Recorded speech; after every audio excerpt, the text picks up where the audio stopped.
Good evening, everyone, and welcome to tonight's regularly scheduled City Council meeting. This meeting is called to order. I kindly ask our clerk to please take the roll call. Bruno. Here. Burkhardt. Here. Clements. Here. Ruby. Here. Kilberg. Here. Maladra. Here. Marks. Here. McGowan. Here. Radecki. Here. Swanson. Here. We have a full house this evening. We begin our Pledge of Allegiance, we begin our meeting with the Pledge of Allegiance, and I would like to ask a gentleman who has done so much for this community, who's a good guy, my buddy Justin, to please lead us in the Pledge of Allegiance.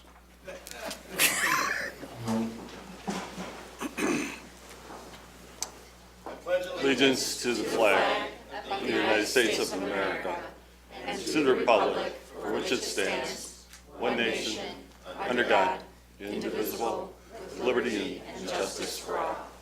Thank you, sir.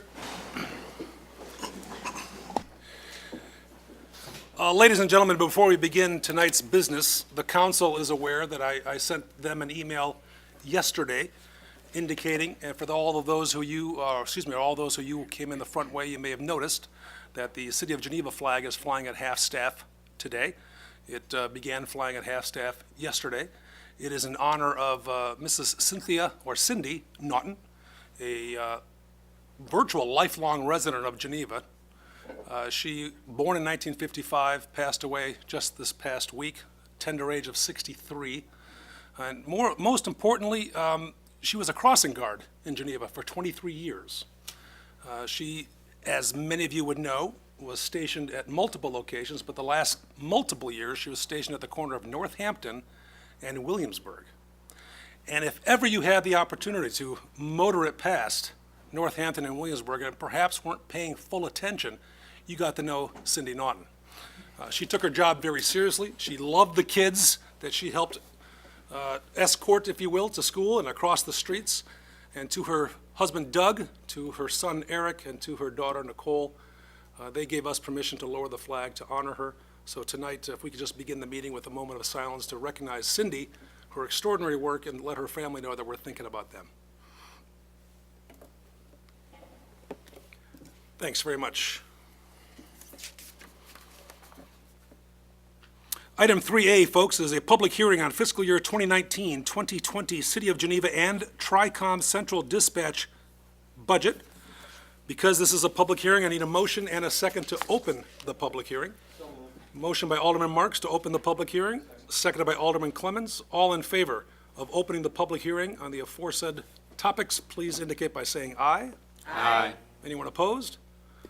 The public hearing regarding the fiscal year 2019-2020 City of Geneva and TRICOM dispatch budget is open.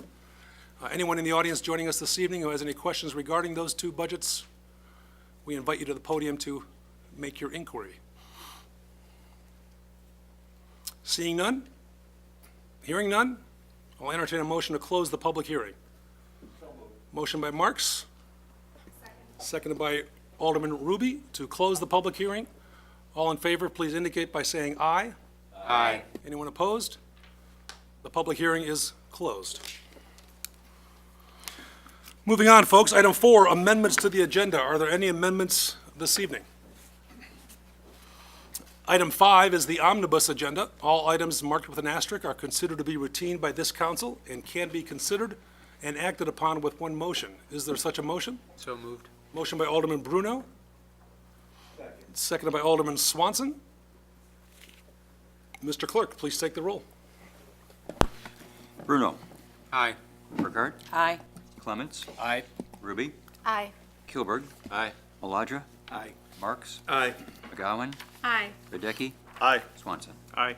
Item 5, the Omnibus Agenda passes unanimously. We skip to item number 9A. Recommend acceptance of fiscal year 2018-2019 third quarter goals status report. Is there a motion to accept the report as presented? Motion by Alderman Kilberg. Seconded by Alderman Burghardt. Any questions or comments regarding the report, folks? Seeing none, hearing none, all in favor of accepting the report as presented, please indicate by saying aye. Aye. Anyone opposed? The motion passes unanimously. Item 10, ladies and gentlemen, municipal bills for payment. We kindly ask our city clerk to read the bills in their aggregate for our consideration. Bills total $1,167,491.48. Mayor, I move that we approve and pay the bills as read. The individual items that add up to that amount can be found in tonight's agenda packet on the city website. There's a motion by Alderman Bruno to pay the bills as presented, which are also available in our packets and on the city's website. Is there a second? Second. Seconded by Alderman Ruby. Any questions or comments regarding the bills to be paid? Seeing none, hearing none, Mr. Clerk, please take the roll. Bruno. Aye. Burkhart. Aye. Clements. Aye. Ruby. Aye. Kilberg. Aye. Maladra. Marks. Aye. McGowan. Aye. Radecki. Aye. Swanson. Aye. The motion to pay the bills as presented, item 10, has passed unanimously. Folks, we are at item 12, 12A. 12A is to recommend ordinance number 2019-02, amending section 11-6D-2 of the zoning ordinance to expand the list of permitted uses in the B3 business district to include yoga, ballet bar, core conditioning, this is all of stuff I do, and flexibility training, parenthetically, above or below ground floor, only for properties fronting on 3rd Street, end parentheses. Is there a motion? So moved. Motion by Alderman Marks, Second. seconded by Alderman McGowan. You have in your packet a summary of this matter. You also have copies of the minutes from the Plan Commission and their deliberation and their vote. A brief summary. Thank you. Sure. The applicant, Tri-City Land Management LLC, is requesting that health or fitness clubs be allowed as a permitted use in the city's B3 business district, so a fitness studio and apparel shop can locate on the second floor of 207 South 3rd Street. The city has previously approved text amendments to allow other non-retail uses in the B3 business district, provided they do not front on 3rd Street or are below or above ground if they do front 3rd Street. The Plan Commission was concerned that some health and fitness club uses on the second floor of buildings could disrupt business on the first floor. Therefore, with the consent of the applicant, the Plan Commission narrowed the list of fitness uses to, as the mayor indicated, yoga, ballet, bar, core conditioning, and flexibility training, because those uses were determined to be of a lower impact as opposed to aerobic or cardio classes. The Plan Commission unanimously recommended approval of a modified zoning ordinance text amendment on January 24th, 2019, with the narrowed list of uses and the requirement that the uses be allowed above or below ground for properties fronting 3rd Street. Director DeGroot and I believe the applicant are both here this evening to answer any additional questions you may have. Again, we have a motion by Marks and a second by McGowan. This matter is open for discussion. Any comments or questions from the dais? Alderman Swanson. Yes, this was probably for you, David. I'm concerned that we have very specific uses being added to what is allowed, particularly in an industry that goes through phases, if you will, and there's a new exercise regimen that might be popular 5 years from now, yet we're specifically approving only these 4. And my other concern is who is going to police or determine if they're in fact following the one that's allowed and not conducting a different one that may not be allowed. So I would like to hear your thoughts on, number one, who's going to police it and determine if in fact they do qualify, and then number two, going forward, when things change, are we going to be doing these text amendments again? Thank you. Well, as we are preparing draft recommendations on the zoning update for the downtown area, one of the recommendations is to use more general use categories, like health and fitness clubs or retail uses, so we don't run into that issue where we're trying to police a very specific use. And that is what we brought forward to the Plan Commission, but through their deliberation, they wanted to narrow the list to lower impact uses if they were going to be allowed by right. And as far as how we police it, every time a tenant changes over, we have a change of tenant permit, and we review the use as it's described on the permit application and determine whether or not it's a permitted use. Well, I would say in this specific example, for this fitness firm, in 6 months, what if they change what they're offering? How are we going to know?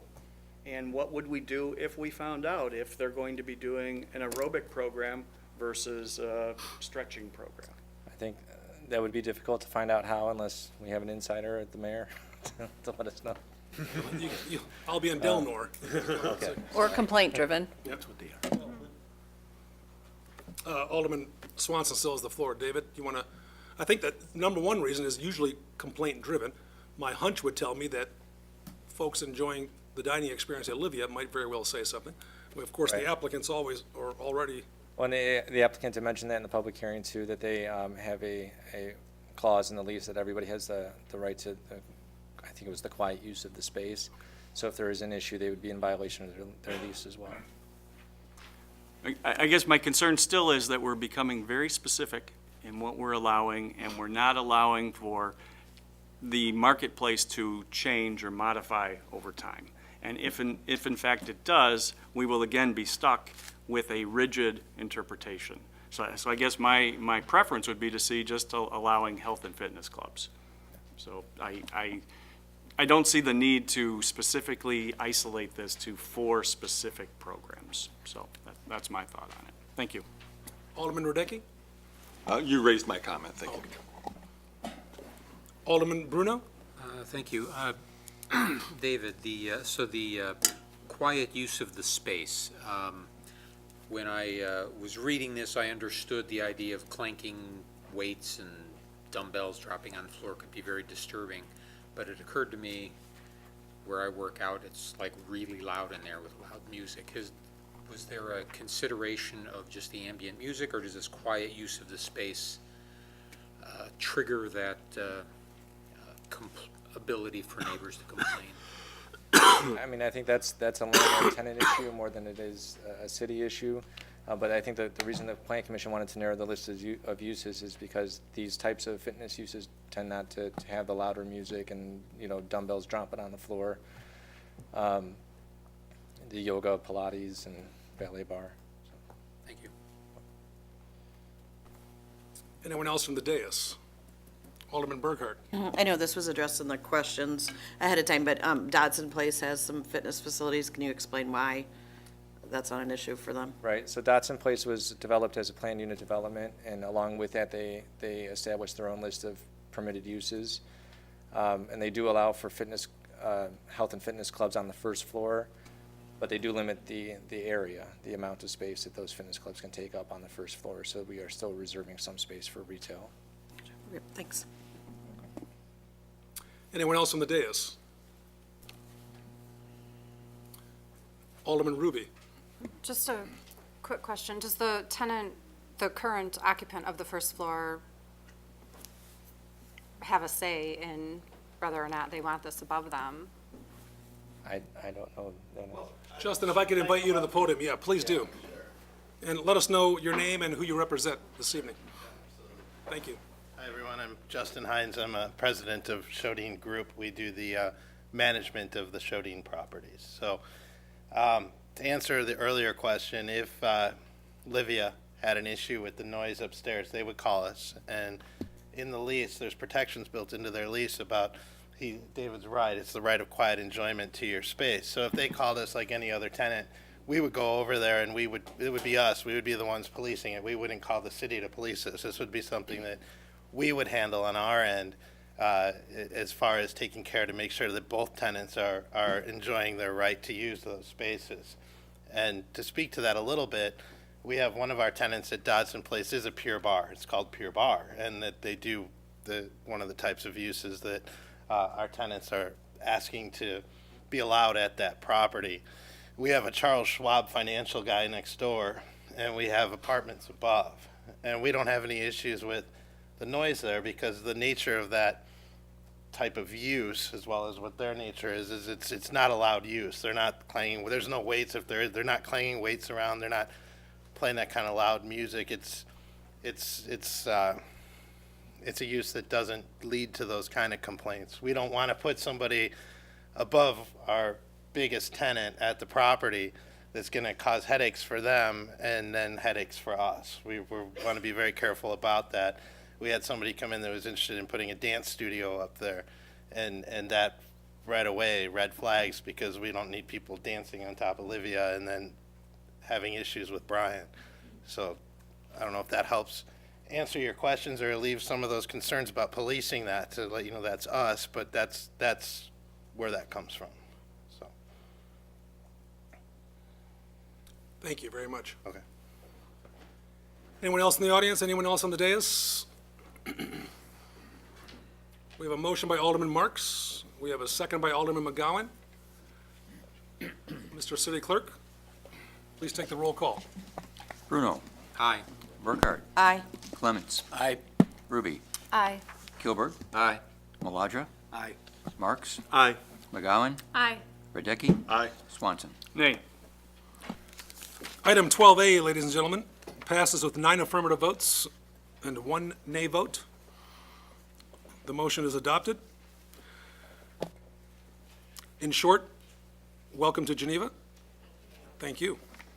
Item 12B is to recommend resolution number 2019-13, adopting fiscal year 2019-2020 City of Geneva and TRICOM Central Dispatch budgets. Is there a motion? So moved. Second. Bruno makes the motion and Marks makes the second. This is on the resolution. Ms. Dawkins, anything you'd like to add? Sure, I just point out that the budgets were noticed in the Suburban Chronicle on January 23rd. They were made available at City Hall and on the city's website for public viewing. The City Council was presented with a preliminary budget at the City Council meeting on January 7th, and then time was set aside at subsequent Committee of the Whole and City Council meetings to further discuss and refine the budget as presented. The TRICOM Central Dispatch Budget Resolution was approved by the TRICOM Board of Directors at their meeting on January 23rd and is included for formal adoption by the City Council. It is our recommendation to approve the Resolution 2019-13 adopting the City of Geneva and the TRICOM Central Dispatch fiscal year 20 budgets as presented. Questions or comments from the dais? Anyone in the audience? Mr. Clerk, when you're ready, please take the roll. Bruno, Aye. Burkhart, Aye. Clements, Aye. Ruby, Aye. Kilberg, Aye. Maladra, Aye. Marks, Aye. McGowan, Aye. Radecki, Aye. Swanson. Aye. Item 12B passes with 10 affirmative votes, 0 nay votes, and 0 abstentions.